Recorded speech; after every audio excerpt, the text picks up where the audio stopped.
Table 7. After Fabio 390 open limps, I'm getting 2.5 to 1 direct odds with two players still to act.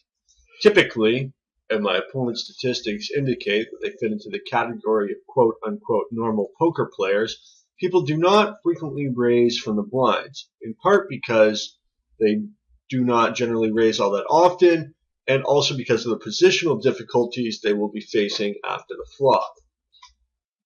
Well, I could have raised to isolate and kick out the blinds. My hand is a long shot to hit a set, 7.5 to 1 against. And while I do have showdown value, I'm unconvinced that it's significant enough to protect at this point. Should I have folded? 2.5 to 1 is not great odds for set mining. And there's also the chance that one of the blinds will raise, and this possibility, infrequent though I have ascertained it to be, is still detrimental to my cause. In my favor is the fact that this is a limp pot, and as such a call represents only a tiny fraction of my overall stack. Raising is an interesting alternative, but one which I will not explore in length today.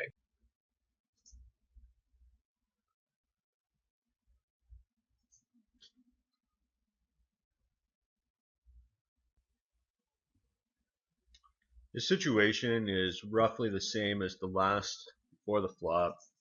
Our Santos is loose passive, but his statistics indicate that he's relatively tighter than a lot of loose passive players, sort of a missing link between a fish and a tight player. Both of the blinds are tight, so there's probably a lot of merit to isolating and raising to 7 or 9 cents or so.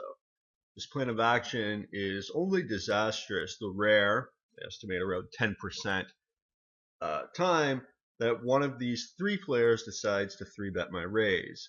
On the other hand, most of the time I will have an underpair on the flop, and my opponent, our Santos, will probably play pretty decently against my holding, i.e. calling when he beats me and folding when I beat him. Well, overall, it's much better to have the blinds out of the pot than in it. If I hit my set, I will be happy they haven't been given the opportunity to exit the pot. On the flop, it's four-handed, and while no one has shown strength, they could be playing a hand that beats mine cautiously. On the other hand, an 8 or 5 could easily fold to my bet, suspicious though it may be. In general, when your opponents are showing weakness, you should try to take down the pot with a bet. But like all general rules, this takes second place to any more pressing tactical considerations, especially history.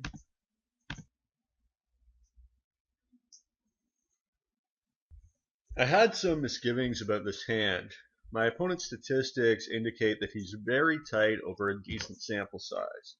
He's also very aggressive. You'll note the tiny gap between his VPIP and his pre-flop raise. It's blind versus blind, which means raising standards are lighter than usual, and even tight players try to steal the blinds sometimes.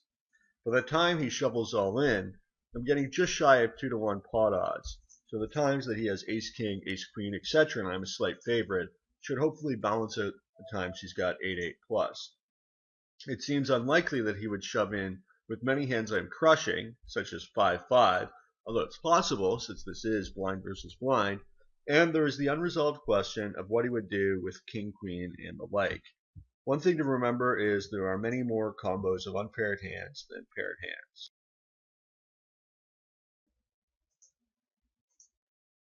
With queens, my opponent, who flats in position, seems like a loose player. While it's generally a bad idea to make your decisions off such limited data, the fact that he has chosen to play now 5 hands in a row is significant.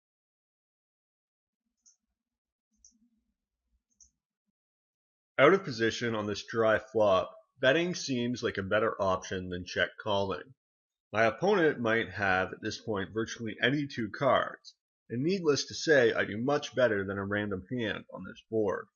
It is also possible, even likely, that a loose player will call me with a worse hand, such as a 7, a 9, maybe ace high, an under pocket looking to hit a set, or just thinking that he's good, any form of gut shot, double gut shot, open-ended, and possibly even nothing more than low card and runner-runner flush draw.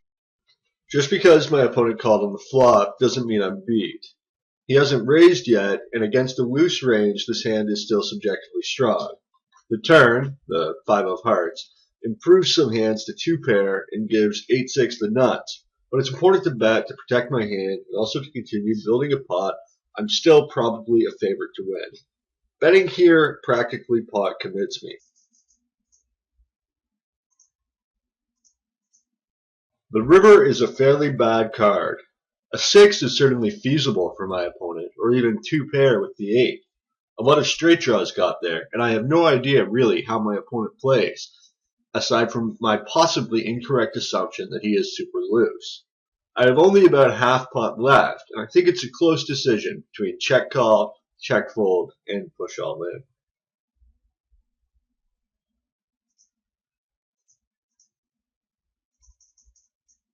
Here I made a trivially obvious open raise and continuation bet. It's a wet board, and clubs or 5 through jack on the turn can be problematic. I'm also out of position. Most likely I will continue to bet on the turn, although if both opponents call, I might slow down on some or a lot of scare cards.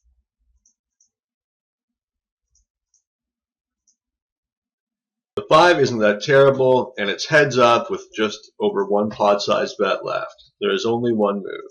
All in.